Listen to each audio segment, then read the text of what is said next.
So in this video, guys, I'm going to show you kind of my workflow, the nuts and bolts of my business, what I do on a daily basis to make sure that no leads fall through the cracks. Now, this is a real estate channel. I always work hard to give you guys as much value as possible. So if you're interested in such content, please give me a follow here and to not miss any future content. So let's get going.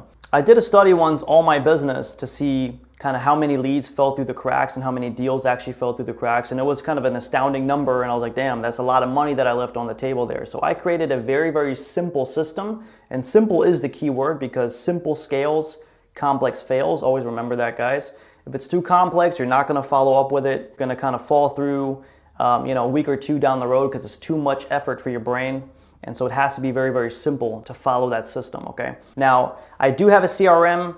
And I do put my leads in my CRM. I do have some automated things set up to kind of help me with the workload, but we can go into the CRM on a different video, okay? This is gonna be the nuts and bolts and the daily things in my business to keep track of my leads. So here's what I got. I have 3 folders that I use. That's it, 3 folders. One folder is called Not Interested. Now, as you can imagine, these are the people that said I'm not interested right now in the services, but they have indicated to me that they're gonna do something maybe in the next 2, 3, 4, 5 years. They go into this folder, Not Interested, okay? And then I follow up with them every 3 months, 6 months, like I do some research and see, where they are in the process and try to get some updates. That's what I do with this folder right here. The second folder that I have is gonna be my monthly follow-up.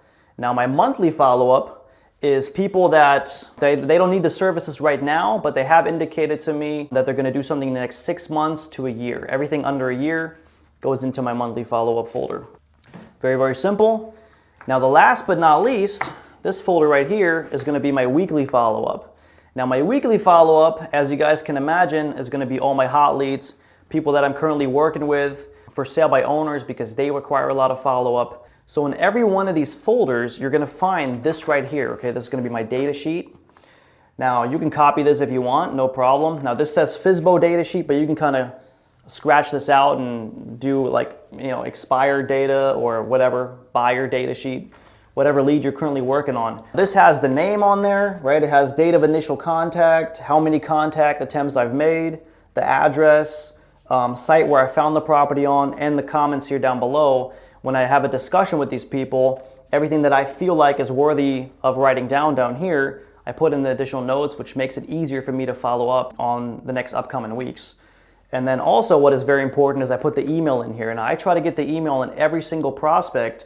The reason I do this, for example, with For Sale by Owners is because if I get their email, I send them my resume right away, like the same hour I send them my resume. If I do this, automatically, I'm gonna stick out from the crowd of other realtors because nobody else sends a resume, nobody else. This also makes it very easy for me to follow up the upcoming week because I can just say, hey, did you get my resume I sent to you last week? And they automatically know who I am. You don't really go under as easy in the huge pool of realtors that are trying to call them. So that's what I do with my workflow. I try to keep these folders as stocked as possible, obviously, to ensure that we have a proper workflow going. If somebody gets listed, I take it out of the folder right away and then I fill it up with new prospects. So feel free to copy this system if you'd like. I kind of found that this is the easiest way to divide leads if you divide them into weekly, monthly, and then Not Interested. And you can kind of keep track of all these people that way. I hope you guys like this video. I also do a weekly email, which we can go into in another video as well. And also my CRM, I can show you how I use that, which I use Follow Up Boss. But that's for another video. Hope you guys like this video. Please like and share and comment down below if you have any questions, and I'll be happy to answer those for you. See you guys next time.